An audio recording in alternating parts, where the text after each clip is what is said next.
మత్తయి సువార్త 5వ అధ్యాయం 12వ వాక్యంలో ఒక మాట ఉంది.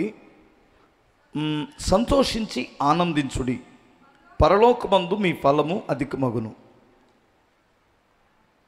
ఏమంటాడమ్మా?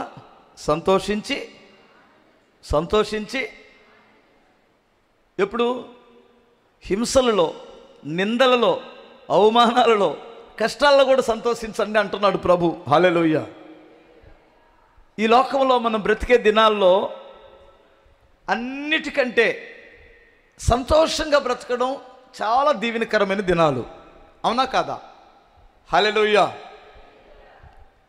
నీకు ఒక ₹1,00,00,000 వచ్చిన దానికంటే ₹1,00,00,000 అవి ఎప్పుడు ఉండవు. వచ్చినాయి అంటే ఏం చేస్తాయి? మరలా ఎవరికోటి దగ్గరికి వెళ్ళిపోతాయి. అన్న నా దగ్గరికి 2020లో ₹1,00,000 వచ్చినాయి, అప్పటి నుంచి ఇప్పుడు దాకా అలాగే ఉన్నాయి అన్నటువంటి వారు చేతులు ఎత్తండి. అవి లేవు. అవి వచ్చిన రోజు అవి పోతాయి. అర్థమవుతుందా? అవి ఉండవు. నీ సంతోషం దాని మీద ఆధారపడద్దు. గమనించండి. కొంతమంది నీ దగ్గరికి వచ్చి ప్రశంసిస్తున్నారు, లేని వాటిని పొగుడుతున్నారు. నీ మంచితనాన్ని పొగడొచ్చు, నీ అందాన్ని పొగడొచ్చు, నీకున్న పదవిని పొగుడుతారు. భలే సంతోషంగా ఉంటుంది, ఎంత సంతృప్తిగా ఉంటుందంటే వాళ్ళు పొగుడుతుంటే అబ్బా సమ్మగా ఉన్నట్టుంటుంది. అదే నోరులు మరలని తిడతాయి. గుర్తుపెట్టుకోండి, దాని ద్వారా సంతోషం వద్దు. అది స్థిరమైన సంతోషం కాదు, అల్ప సంతోషం. అది మందు తాగినప్పుడు మొత్తెక్కి సూపర్గా ఉంటుంది. ఈరోజు ప్రపంచమే మన ముందు తలదించుకున్నట్టు ఉంటుంది. అబ్బాయి ఏసవా నువ్వు మాజీ కదా, అలా భలే ఉంటుంది కదా. ఈ మందు తాగేటువంటి వాడు 3 అవతారాలు ఎత్తాడంట, నిజమేనా? ఫస్ట్ నక్కలాగా వెళ్తాడంట భయపడుతూ. మా నాన్న చూస్తాడా, మా వాళ్ళు ఎవరైనా చూస్తారా, మా పేటోళ్ళు ఎవరైనా చూస్తా, అట్టి అలా అని వెళ్ళి దూరతాడు. దూరి ఒకటి వేసుకున్న తర్వాత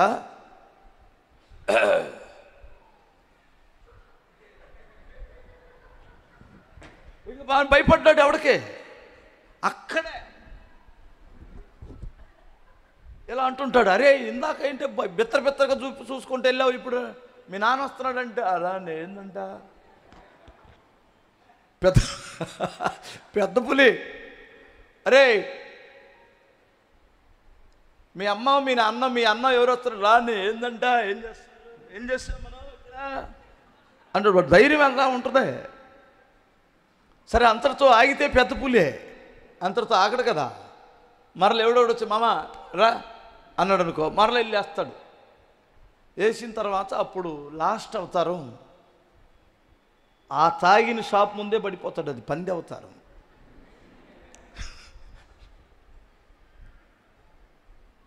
ఈ 3 అవతారాలలో ఏ అవతారం సంతోషం ఒకసారి చెప్పండి. వాడి నిషా దిగేంత వరకు వాడికి మాత్రమే సంతోషం, కానీ భార్యకి దుఃఖం, తల్లిదండ్రులకు దుఃఖం. నిషా దిగిన తర్వాత తనకు అంతకంటే దుఃఖం. ఇది అల్ప సంతోషం, ఇది స్థిరమైన సంతోషం కాదు. ప్రభు అంటాడు, మీకు నిందలు వచ్చినప్పుడు కూడా సంతోషం వచ్చే అవకాశం ఉంది, ఆ మార్గం ఉంది. నేను చెబుతున్నాను, ఇప్పుడు చెప్పబోతుంది అదే. అప్పులైనప్పుడు కూడా నువ్వు సంతోషంగా బ్రతకగలవు, అనారోగ్యంలో కూడా నువ్వు ఆనందంగానే బ్రతకగలవు, అగ్గిల్లాంటి శ్రమల్లో కూడా నువ్వు సంతోషించి గంతులేయొచ్చు. ఎప్పుడు ఎలా సంతోషం వస్తుంది? ఈ ప్రపంచమంతా ఇప్పుడు పోరాడుతుంది సంతోషం కొరకే కదా. సంతోషంగా, ఆనందంగా, ప్రశాంతంగా ఎలా బ్రతకాలని కదా ఈ ప్రపంచమంతా చాలా ప్రయాసపడుతుంది. నేను ఇప్పుడు చెప్పే మాటలకి మీరు ఎలా సంతోషంగా బ్రతకాలో చెప్తున్నప్పుడు మీరు జాగ్రత్తగా వినండి. మీరు తర్వాత ఇంటికి వెళ్ళిన తర్వాత ప్రసంగి గ్రంథం 2వ అధ్యాయం చదవండి. ఇప్పుడొద్దు ప్రసంగి గ్రంథం 2వ అధ్యాయం చదవండి. అక్కడ ఒక అనుభవశాలి ఏమని చెబుతాడంటే, నేను సంతోషంగా బ్రతకడానికి నేను ఏం చేశానో తెలుసా? నా కొరకు నేను ఎండి బంగారాలు సంపాదించాను, మంచి ఇల్లు కట్టించుకున్నాను, తోటలు నాటించాను, కొలనులు. ఇప్పుడు మనోళ్ళు స్విమ్మింగ్ పూల్స్ కట్టిస్తున్నారుగా ఈతలు వేయడానికి, అలాంటి కొనల్స్ కట్టించుకున్నాను. ఆయా దేశాల్లో దొరికే సంపాదన తెచ్చుకున్నాను. 1000 మంది స్త్రీలతో ఈరోజు వెళ్ళిన స్త్రీతో రేపు వెళ్ళకుండా, అర్థమవుతుందా? మరలా ఈ స్త్రీ దగ్గరికి మరలా నెక్స్ట్ వెళ్ళాలంటే దాదాపు 3.5 సంవత్సరాలు పడుతుంది ఆ ముఖం చూడడానికి. 1000 మంది స్త్రీలను నా యొక్క భార్యలుగాను ఉపపత్నులుగాను ఉంచుకున్నాను. మత్తుతో మద్యముతో నా హృదయాన్ని సంతోషపరచడానికి దాన్ని నేను ఆటంకపరచలేదు. అలా కూడా చూశాను. చివరికి తేలిన ఫలితార్థం ఏమిటంటే, నా బ్రతుకు మీద నాకు అసహ్యత కలిగింది, నాకు చావాలనిపిస్తుంది. ఎండి బంగారం ఉంది, నాకు సంతోషం లేదు. తోటలు ఉన్నాయి, సంతోషం లేదు. పనివారు ఉన్నారు, సంతోషం లేదు. నా ముందు నాట్యం ఆడడానికి నాట్యగత్తెలు ఉన్నారు, గాయకులు ఉన్నారు. అర్థమవుతుందా? రాజు కదా, ఇంతమంది ఉన్నా నాకు సంతోషం లేదు. నాకు తేలిన ఫలితార్థం ఏమిటంటే, కడుపు నిండా అంత అన్నం తిని కంటారా నిద్రపోతూ, దేవుని ఇందు భయభక్తులు కలిగినటువంటి వాడంత ఉత్తమం రెండోది ఎక్కడ నాకు కనిపించలేదు అన్నాడు ఒక మహారాజు. మీరు ప్రసంగి గ్రంథం తర్వాత చదవండి బ్రదర్. ఇప్పుడు నాకు 10 లక్షలు ఉంటే ఎరగదీసేవాడిని, నాకు 50 లక్షలు ఉంటే అసలు మా నాన్న పచ్చి ఎదో కడుపును పుట్టాను, నేను పనికిమాలినోడు కడుపును పుట్టాను. మా నాన్న ఆ రోజుల్లో ఒక 4 ఎకరాలు సంపాదిస్తే అంత బాగుండేది. అప్పట్లో ₹1,00,000 అయినట్టు కదా ఎకరం, 5,000 కదా ఎకరం, 10,000 కదా ఎకరం. మా నాన్న 10 ఎకరాలు సంపాదిస్తే ఈరోజు నేను అంత బాగా బ్రతికేవాడిని. మీ నాన్న అమ్మను కూడా తిడుతున్నావు. ఇప్పుడు రేపొద్దు నీ కొడుకులు పుట్టారు. ఇప్పుడు మీ ఊళ్ళో ఎకరం ఓ 25 లక్షలు అనుకుందాం, అర్థమవుతుందా? లేదా 30 లక్షలు అనుకుందాం. నీ కొడుకు తరం వచ్చేసరికి అదే 25 లక్షలు, 15 లక్షలు, 20 లక్షలు ఉన్న పొలం నీ కొడుకు తరం వచ్చేసరికి 1 కోటి 2 కోట్లు అయింది. అప్పుడు ఎగ్గిరి తంతాడు నిన్ను. ఎందుకో తెలుసా? 15 లక్షలు, ఆఫ్టర్ 15 లక్షలు కొని పడేస్తే 10 ఎకరాలు ఇప్పుడు నాకు ఎన్ని కోట్లు వచ్చాయి అంటాడు. ఏం చేస్తావు? ఓరే అబ్బాయి, అప్పట్లో నీ ఫీజులకి నీ చదువులకి మీ అమ్మ నేను తినడానికి బీపీలకి షుగర్లకి వీటికే సరిపోయింది అబ్బాయి. నేను ఆ రోజుల్లో మిమ్మల్ని పోషించడమే అంతంత మాత్రమైందిరా, నేను ఎక్కడ సంపాదించే నీ సాలించాలని జీతంతో అంటాడు వాడు. నువ్వు అంటావు, నీ కొడుకు ఏమంటాడు? ఆఫ్టర్ 15 లక్షల రూపాయలు ఎకరం వల్ల తంతాడు. ఎందుకు? నువ్వు మీ నాన్న మీద మనసులో బాధపడ్డావు, వాడు రియల్గా దంతాడు పట్టుకొని. ప్రతి తరములో బ్రతకడానికి, అర్థమవుతుందా, భారమవుతున్న పేద బ్రతుకులు తల్లిదండ్రులను నిందించొద్దు అంటున్నాను నేను. మీకు అర్థమైందా? దాని ద్వారా నీకు ఒరిగేది కూడా ఏమి లేదని ప్రసంగి గ్రంథం కరెక్ట్గా మనతో మాట్లాడుతుంది. స్తోత్రం చెప్పు ఒకసారి. అది కాదన్నా, నా ముందు ఎండి బంగారాలతో కారులలో ఎర్రవీగుతున్నారన్నా, అసలు ఎంత తొలతూగుతున్నారన్నా, వాళ్ళలాగా నేను కూడా మంచి సెల్లు కొనాలన్నా, ₹1,00,000 సెల్లు కొనాలన్నా, వాళ్ళలాగా నేను బైక్ కొనాలన్నా, వాళ్ళలాగా కారు కొనాలి. పిచ్చోడా, జీవితంలో పైకి రాకుండా వెళ్ళిపోతావు, ఊరు విడిచిపెట్టి వెళ్ళిపోతావు. జాగ్రత్త, వాడితో పోటీ పడద్దు. ఎందుకు పడద్దు అంటున్నానంటే, వాళ్ళయ్యా అప్పట్లో 10 ఎకరాలు ఏ జీతానుకుండో బోతానుకుండో ఊరుకునో, ఇంకా చెప్పాలంటే మనం వెనక్కి వెళ్ళిపోతే ఆ బ్రిటిష్ వాడు వెళ్ళేటప్పుడు, అర్థమవుతుందా, వాళ్ళ ఇళ్లలో ఎవడు పని చేశాడో, ఎవడో వాళ్ళ ఇళ్లలో ఉప్పు పులుసు తిన్నాడో వెళ్తూ 100 ఎకరాలు రాసి పడేసి వెళ్ళిపోయారు ఆ దినాల్లో. అర్థమవుతుందా మీకు? ఆ రాజుల కాలంలో వాళ్ళు ఉప్పు పులుసు తిన్నటువంటి వారి ఇళ్లలో 100 ఎకరాలు వాళ్ళ పేరు ఊరికినే రాసేశారు. మీ అయ్యా మా అయ్యా నీతి కలిగి రోషం కలిగి వాడు మోక చేతి కింద నీళ్ళు తాగేది ఏందని ఆ రోజుల్లో కూలి పని చేసుకొని అయినా బ్రతికారు, కానీ వాడు మో చేతి కింద నీళ్ళు తాగలా మన తాతలు. అర్థమవుతుందా? అందుకని ఈరోజు నువ్వు పేదవాడు అయ్యావు. వాడితో నువ్వు పోటీ పడితే 100 సార్లు పుట్టినా మరలా వాడి లెవెల్కు నువ్వు వెళ్ళలేవు. వాడి వైపు చూసి పోటీపడి నువ్వు నిరుత్సాహపడి అర్థమవుతుందా, నిన్ను నువ్వు నిందించుకొని, నీ తల్లిదండ్రులను నిందించి నీకు మనశ్శాంతి లేకుండా బ్రతికేదానికంటే ఈరోజు నీవు ఎలా సంతోషంగా బ్రతుకుతావో అది డబ్బు ద్వారానో ఇంకొక ద్వారా రాదు. సంతోషంగా బ్రతకడం నేర్చుకో. ఇప్పుడు వాక్యం మనకి ఏం చెబుతుందో నేను 5 విషయాలు చెప్పేస్తాను. దగ్గరగా స్తోత్రం చెప్పండి ఒకసారి. అపోస్తుల కార్యాలు సంతోషం ఎలా వచ్చిందో చెప్పాడు ఇక్కడ. 8వ అధ్యాయం 36 నుండి 39 వాక్యాలు చూడు.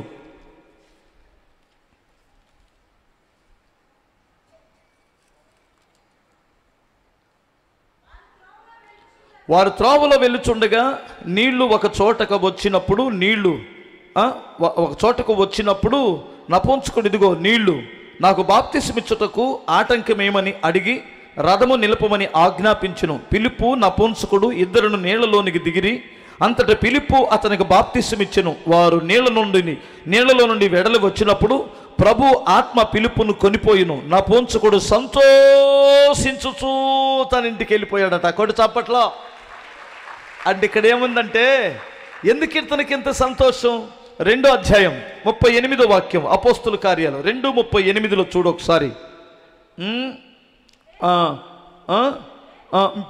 పేతురు, మీరు మారు మనసు పొంది పాప క్షమాపణ నిమిత్తం ప్రతివాడును యేసుక్రీస్తు నామమున బాప్తిసం పొందుడి, అప్పుడు మీరు పరిశుద్ధాత్మను వరమును పొందుదురు అన్నాడు.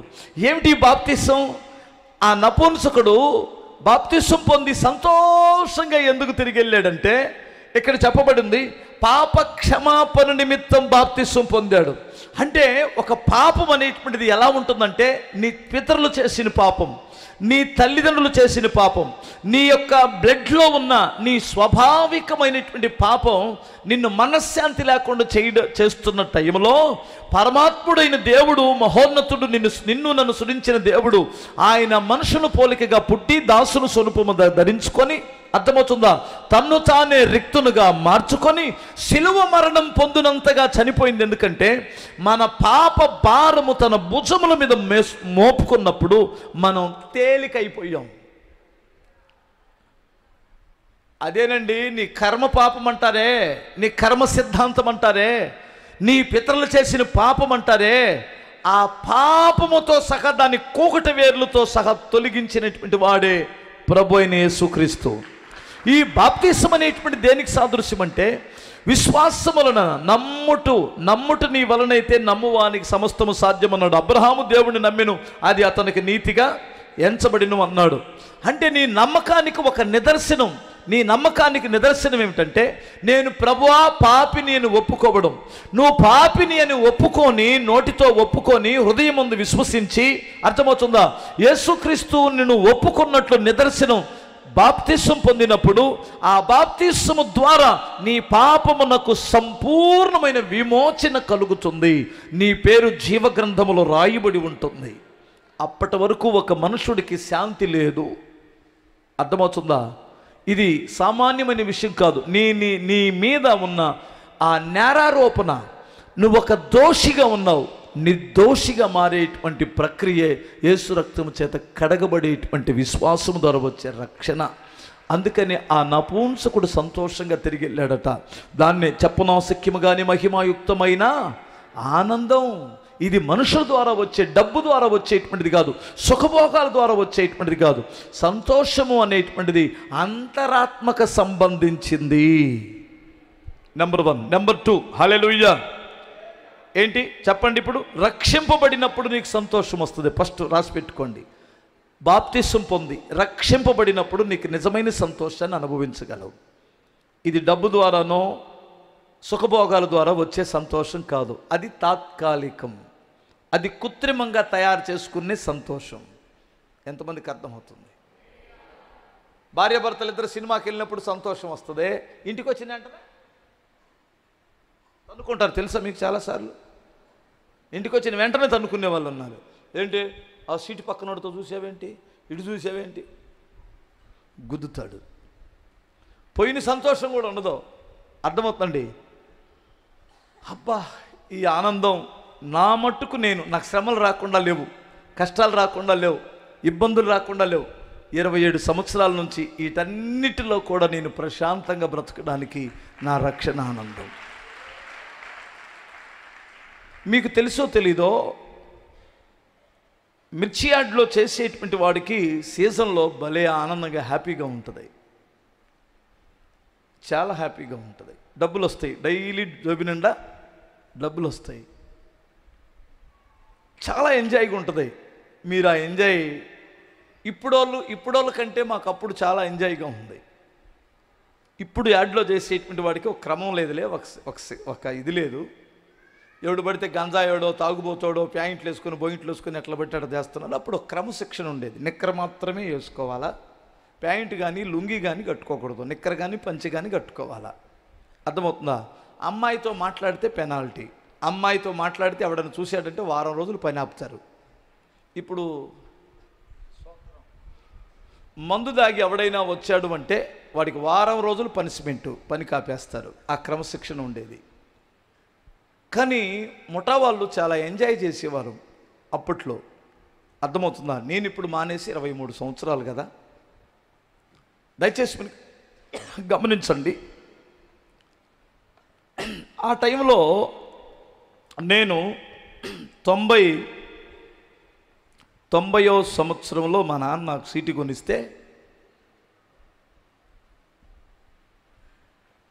3 రోజులు 4 రోజులు తిప్పాడు నన్ను. ఇడి పిల్లోడు, ఇడి పనికిరాడు, వీడికి వయసు లేదు, సన్నగా ఉన్నాడు, బస్తా తల మీద పెడితే నడులు రుతి అని. చిన్న వయసు కదా. 3 రోజుల తర్వాత ఎవరో ఒక ఆయన, మా తాత వరుస అవుతాడు, ఆయన రే మేస్త్రి, ఆయన పెద్ద మేస్త్రి, ఆయన పెట్టుకోండి, ఈ సంవత్సరం అయితే వచ్చే సంవత్సరానికి పెద్దోడు అవుతాడుగా, ఇప్పటి వరకు ఏదో ఖాళీ ట్రాలీలో ఏదో ఒకటి తెస్తుంటాడు. ముసలోని పెట్టుకుంటే మనం పనికిరాడు, కానీ పిల్లోని పెట్టుకుంటే కుర్రోడు అవుతాడు రా అని పెట్టుకోండి అన్నారు. అప్పటి నుంచి 95 వరకు నేను మారు మనసు లేనోడుగా అక్కడ పనిచేశాను. 95లో యేసు ప్రభుని నమ్ముకొని 2000 సంవత్సరం వరకు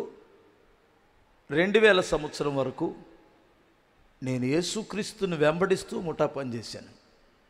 అప్పుడు ఒక్కసారి నాకు వారి కార్యకలాపాలకు, వారి అలవాట్లకి, వారి డబుల్ మీనింగ్ మాటలకి, వారి బూతులకి, వారి మధ్యలోని పనిచేస్తూ సపరేట్ అవ్వాల్సి వచ్చింది.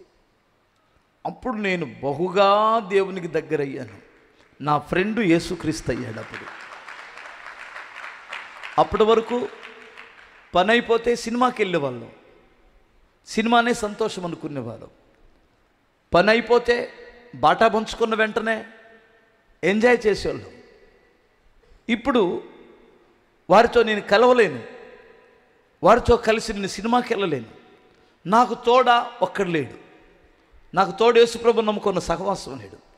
అందుకని నా టైంలో యేసుప్రభు నాకు బెస్ట్ ఫ్రెండ్ అయ్యాడు. ఆయన వాక్యం చదువుకునేవాడిని, ప్రార్థన చేసుకునేవాడిని, సింగిల్గా ప్రభుతో సహవాసం చేయడం మొదలుపెట్టాను. అప్పుడు నా హృదయంలో ఎంత సంతోషం అనుభవించానో మీకు అర్థమవుతుందా? నేను ఈ రెండింటిని టాలీ చేసుకుంటే అందులో కృత్రిమ సంతోషం, ఇది పునాదులతో కూడిన అద్భుతమైన సంతోషం, ఇది చెరగని సంతోషాన్ని నేను అనుభవించాను. చాలామంది నన్ను చూసి ఆశ్చర్యపోయేవారు. నేను ఆ టిక్కీల మీద కూర్చొని బైబిల్ చదువుకుంటున్నప్పుడు కొన్నాళ్ళు నేను బల్లా రిక్షా కూడా దొక్కాను యాడ్లో. అర్థమవుతుందా? ఎందుకంటే ఆ కోల్డ్ స్టోరేజ్ల దగ్గర నుంచి మిర్చి బస్తాలు తోలేవాడిని నేను. ఆ బండి అక్కడ పెట్టుకొని ఆ బండి మీద కూర్చొని వాక్యం చదువుకుంటూ ఉండేవాడిని. ఎవడో ఒకడు దొరుకుతాడు, ఇంట్లో భార్యతోనో పిల్లలతోనో అప్పులయ్యో ఇబ్బందులు పడుతున్నటువంటి వాడు. చిన్నగా వచ్చేసేవా, ఏంటి నువ్వు అక్కడే ఏందో ప్రశాంతంగా ఏదో వాక్యం చదువుకుంటున్నట్టున్నావు, ఏంటి అందులో ఏముందని నన్ను కదిలిచ్చేవాడు. ఎవడన్నా కదిలిచ్చిన వాడు మాత్రం ఖచ్చితంగా దేవుని సువార్త ప్రకటించకుండా ఆగివాడిని కాదు. స్తోత్రం చెప్పాలి. ఒకసారి నాకు వాళ్ళ ముఖం చూడగానే అర్థమైంది, వీడికి సువార్త చెప్పొచ్చు, వీడినే ముఖం ఉంది అని. ఈ ఒకడు ఉంటాడు దుర్మార్గుడు, అది పంది ముందు ముత్యాలు చల్లకూడదు, పందుల ముందు ముత్యాలు చల్లకూడదు అనుకునేవాడిని. ఎందుకంటే చాలా ఉన్నాయి యాడ్లో పందులు ఆ రోజుల్లో, ఇప్పుడు ఉన్నాయో లేవో నాకు తెలియదు. స్తోత్రం చెప్పగలరు ఒకసారి? ఏంటి అలా చూస్తున్నారు? ఈ రక్షణ ఆనందం ఎంతమందికి కావాలి? టేస్ట్ దొరికిందా? దొరికితే నువ్వు ఎప్పటికీ విడిచిపెట్టవు. హల్లెలూయా. ఆనందగానాలతో ఆరాధించేదా ఐశ్వర్యవంతుడా యేసయ్యా. అనురాగాలు కురిపించి అనువైన దీవెనలు ఇచ్చావని, అనురాగాలు కురిపించి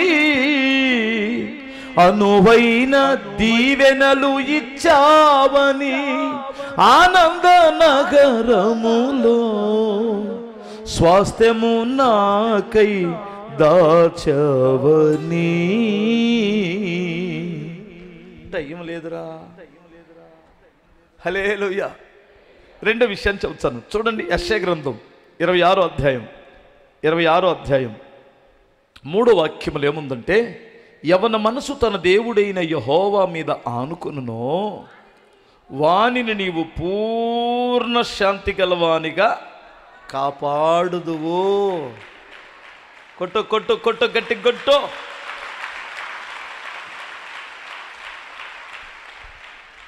ఎవని మనసు దేవుని మీద ఆనుకుంటుందో వానికి పూర్ణ శాంతినిచ్చి దేవుడు కాపాడుతాడట. ఎవరి మీద ఆనుకుంటాం? డబ్బు మీద ఆనుకుందామా? అది స్థిరమైద్దా? ఎప్పుడైనా పోవచ్చు. ఆస్తుల మీద ఆనుకుందామా? తలక్రిందలైపోయినటువంటి వారు ఉన్నారు. బళ్ళు వాడలో బళ్ళు అయిపోయి. మన ముందు కోటీశ్వరులుగా ఉన్నటువంటి వారు ఈరోజు వాళ్ళ పిల్లలు బికారులుగా రోడ్లు అంట తిరుగుతున్నారు. రూపాయి బిల్ల లేకుండా తిరుగుతున్నటువంటి వారు ఉన్నారు. ప్రియులారా, మీరు జాగ్రత్తగా వినండి. నాకు తెలిసి మిర్చి అడ్డు గేట్ ఎదురు ఒక హోటల్ ఉంది. అది దాదాపుగా నాకు తెలిసి 2005 వరకు ఉండొచ్చు. ఆ హోటల్లో నేను హోటల్ విషయం చెబుతాను వినండి. అందులో చిన్నబ్బాయి గారని ఒక ఆయన ఆ హోటల్ ప్రొపరేటరు. ఆ హోటల్ ఎప్పుడూ మూతపడదు. 24 గంటలు రన్నింగ్లోనే ఉంటుంది, రాత్రైనా పగలైనా. ఆ హోటల్లో భోజనం బాగుంటుంది, టిఫిన్ బాగుంటుంది. అప్పట్లో ఈ బిర్యానీ కాదు కానీ కిచిడి బాగా అమ్మేవారు. అర్ధరాత్రి పనిచేసేటువంటి వారు ఉండేవారు. వారు డబ్బు ఎంత వస్తుందో వారికే తెలియదు. వారి డబ్బు ఏదో చిన్న బ్యాగులో పెట్టుకొని వెళ్ళరు, కట్ల కట్టి గోతంలో వేసుకొని వెళ్ళిపోతారు. బాగా సంపాదించగలిగారు. ఈరోజు నేను వారి గురించి విన్నా. అసలు వాళ్ళ పిల్లలు ఎలా ఉన్నారు, వారి కుటుంబం ఎలా ఉంది, పూర్తి తలకిందులైపోయి ఉంది. అంటే అసలు అప్పటిలో ఉన్న స్థితికి ఇప్పుడుకి రూపాయిలో 1 పైసా వంతు కూడా వారి స్థితి బాగలా. ఇంకెంతకంటే ఎక్కువ చెప్పకూడదు, వినాలి జాగ్రత్తగా. కళ్ళ ముందండి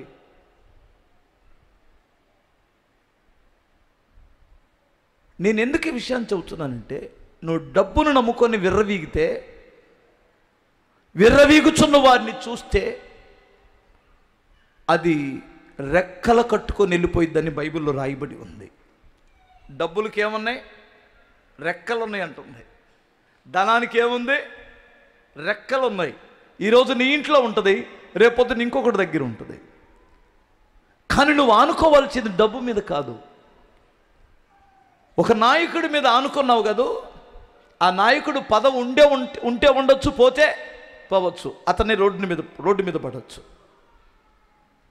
నువ్వు ఆనుకోవాల్సింది నాయకుడి మీద కాదు, నువ్వు ఆనుకోవాల్సింది డబ్బు మీద కాదు, నువ్వు ఆనుకోవాల్సింది పదవి మీద కాదు, నువ్వు ఆనుకోవాల్సింది సజీవుడైన దేవుని మీద.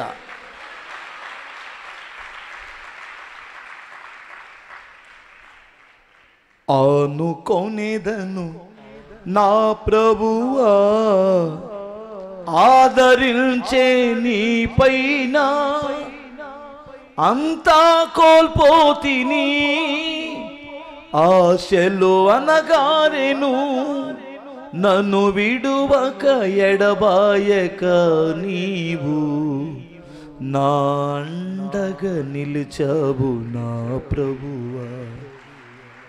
అదే కదా స్తోత్రం చెప్పండి. ఏంట్రా శరణం ఏంటి?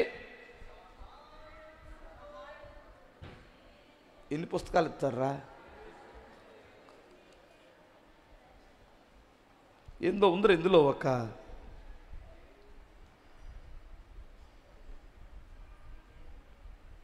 సహాయము కొరకు నేను ఆశతో చూచితి కొండల వైపు, నిరాశ నిస్పృహలెదురై మదిలో కృంగితి నేను.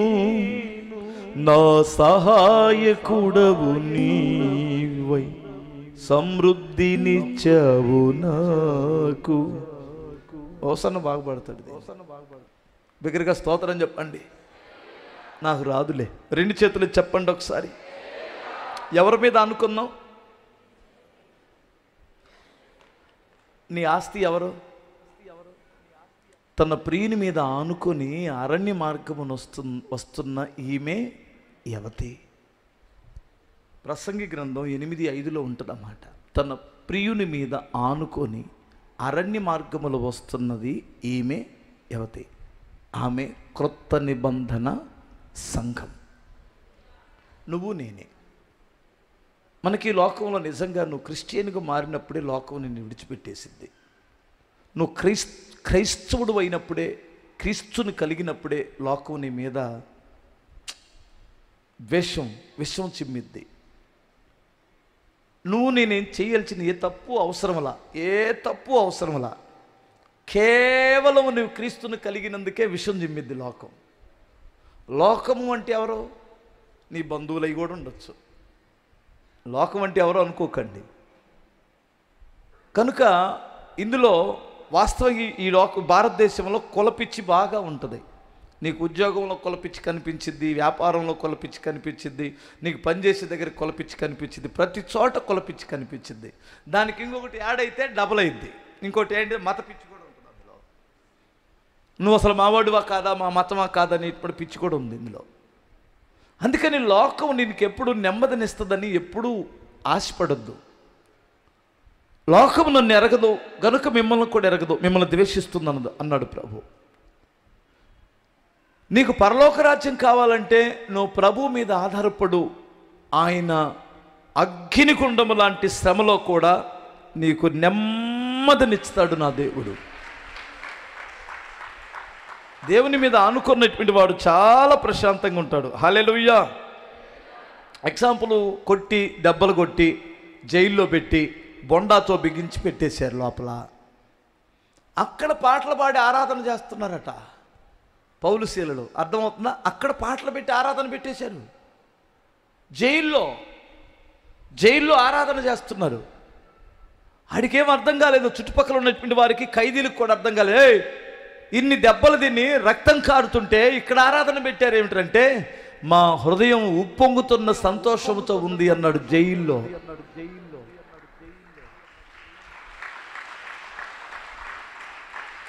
ఇది వాతావరణాన్ని బట్టి వచ్చిన సంతోషమా, ఎలుపుటు సంతోషమా, లోపట సంతోషమా?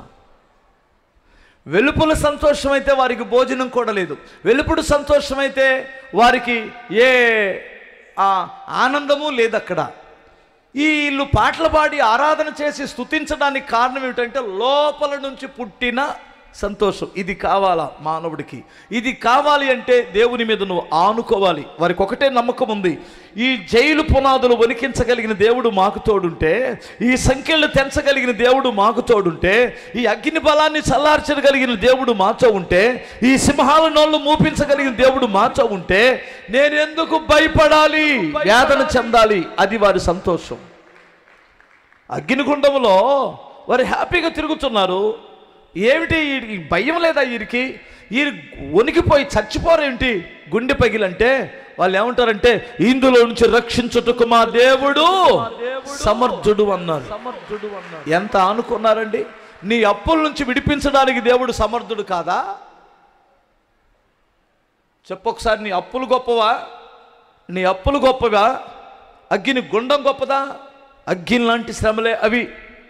నీకు ఒక సమస్య ఉంది, నీకు ఒక అనారోగ్యం ఉంది, దేవుడు విడిపించలేడా? విడిపిస్తాడా? విడిపించలేడా? స్తోత్రం చెప్పండి ఒకసారి. మొన్న 10వ తేదీ అద్భుతమైన సాక్ష్యాలు, ఎంత అద్భుతమైన సాక్ష్యాలు, ఎంత అద్భుతమైన సాక్ష్యాలు.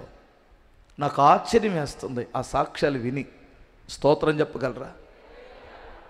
10వ తారీఖు ఎంత ఎవరైనా వచ్చారా మీలో? వచ్చినటువంటి వారు చేతులు ఎత్తండి. దయచేసి మీరు 10వ తేదీ నెలకొక్క రోజైనా జాగారం చేయండి. జాగారం చేయటం మంచిది, మీ ఆరోగ్యానికి మంచిది, మీ ఆధ్యాత్మికమైన జీవితాలకు కూడా మంచిది. హైందవులు సైతం జాగారాలు చేస్తారు, మీకు తెలుసా? దేవుని సన్నిధిలో మీరు ఒక్కరోజు జాగారం చేయండి. ఆ రోజు మీకు ప్రార్థన ఉంటుంది. ఆ రాత్రి జాగారం జరిగింది ఇక్కడ జైల్లో ఏం జరిగింది? జాగారం జరిగింది. ఆ జాగారపు ప్రార్థనలోనే దేవుడు జోక్యం చేసుకొని ఒక్కసారి దాన్ని ఉనికిస్తే వారి బంధకాలు తెగిపోయి తలుపులన్నీ తెరవబడి, ఏమండి, వారి చేతులకున్న సంఖ్యలు తెగి ముక్కలై కింద పడిపోయినాయట. స్తోత్రం చెప్పాలి. నేను మీకు అందరికి మనవి చేసేది ఏమిటంటే, నువ్వు ఎప్పుడైతే దేవుని మీద అనుకో అప్పుడు నీకు ప్రశాంతత ఉంటుంది. ఒక్క మాట చెప్పనా? మీకు ఇష్టం లేని మాట కూడా చెప్పనా? పిల్లల మీద కూడా అనుకోకండి. ఏంటి అలా చూస్తున్నారు? పిల్లల మీద కూడా అనుకోవద్దు అంటున్నాను. ఏంటి పాస్టర్ గారు, కన్నబిడ్డల మీద అనుకోక ఎవరి మీద అనుకుంటాం పాస్టర్ గారు? ఎప్పుడు వాళ్ళ మీద అనుకోవద్దు. ఎందుకు అనుకోవద్దు అంటున్నానంటే, తన భార్య, తన పిల్లలు, వాళ్ళ ఫీజులు, వారి అద్దెలు, వారి బట్టలు, వారి ఖర్చులు, పరిగెడుతున్న కాలంలో నీ కొడుకు నీ దగ్గరికి వచ్చి మాట్లాడే టైం కూడా ఉండదు. గుర్తుపెట్టుకో. నువ్వు మీ అమ్మ నాన్నతో ఎంతసేపు మాట్లాడుతున్నావు ఒకసారి చెప్పు. రోజుకు మా అమ్మతో మా నాన్నతో గంట మాట్లాడుతున్నానన్న మా ముసలమ్మతో మా అమ్మతో మా నాన్నతో అన్న చేతులు ఎత్తండి.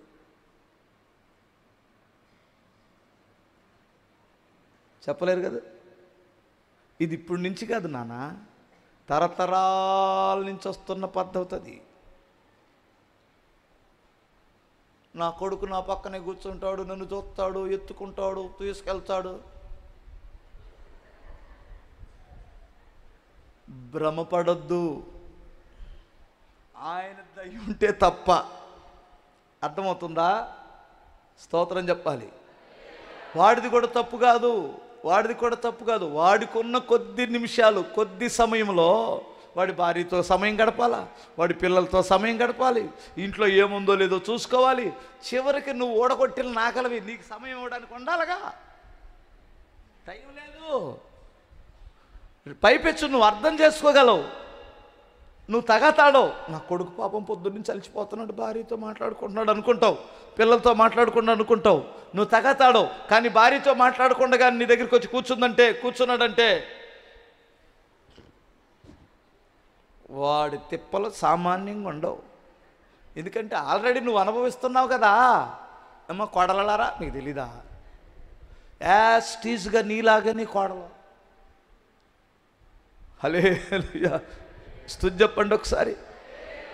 అందుకని నీకు ప్రశాంతత కావాలి అంటే ఇప్పుడు నేను చెప్పే మాట, పిల్లల మీద కూడా అనుకోవద్దు. మీ భార్యాభర్తలు ఇద్దరు దేవుని మీద అనుకోండి.